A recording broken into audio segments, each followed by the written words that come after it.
Hi, my name is Storn, and welcome to Tabletop Tip of the Day. I'm an illustrator, and I've worked in the tabletop gaming industry for, decades.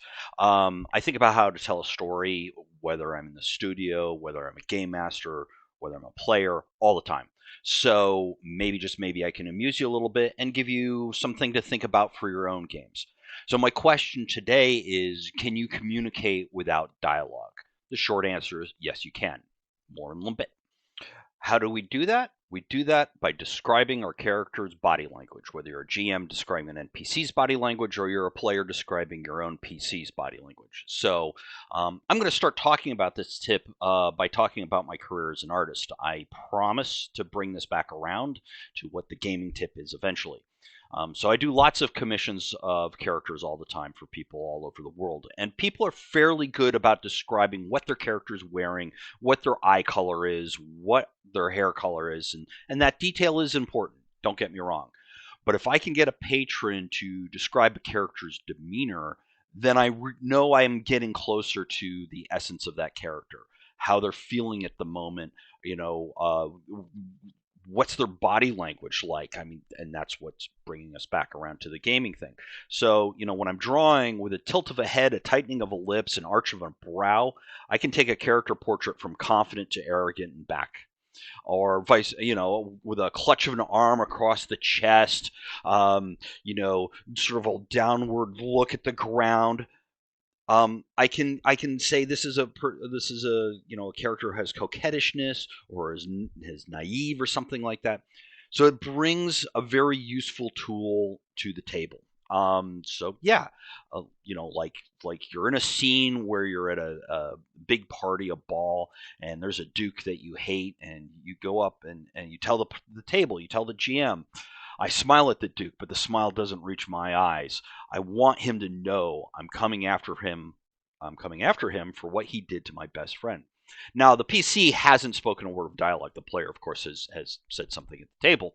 But I've communicated to the players and to the GM, and especially that dastardly NPC Duke, that I don't like him, I'm on to him, and I'm coming for the posh bastard.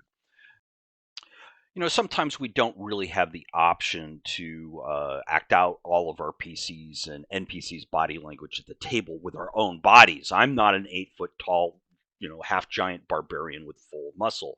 We're not trained thespians on the stage with time for rehearsal and scripts to work from.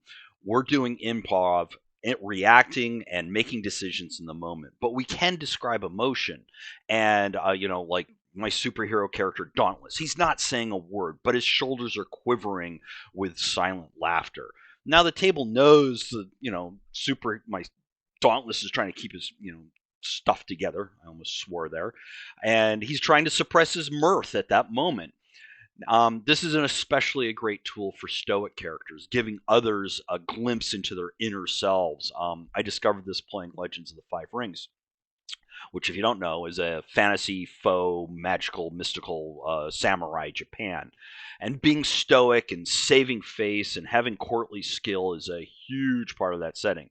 One time we were playing by Skype, and I used the chat window to describe Suntaki, my Dragon Clan PC, and his thoughts and his body language, while saying things that were almost counter to what I was describing in the chat, because I wanted the GM to know and I wanted the players to know what was going on internally with him and what the player wanted out of the scene, or the direction I was going with the scene during these moments of very tense political negotiation.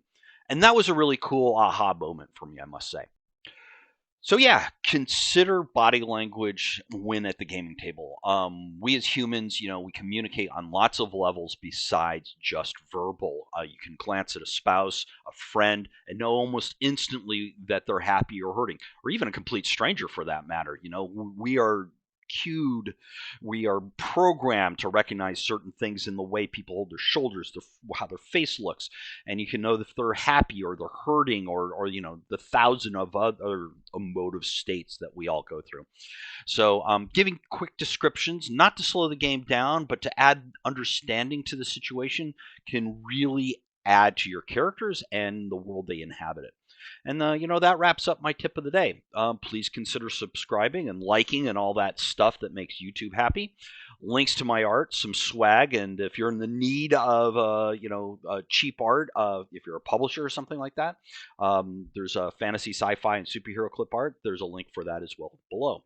So, anyways, thanks again for tuning in, and keep on keeping on.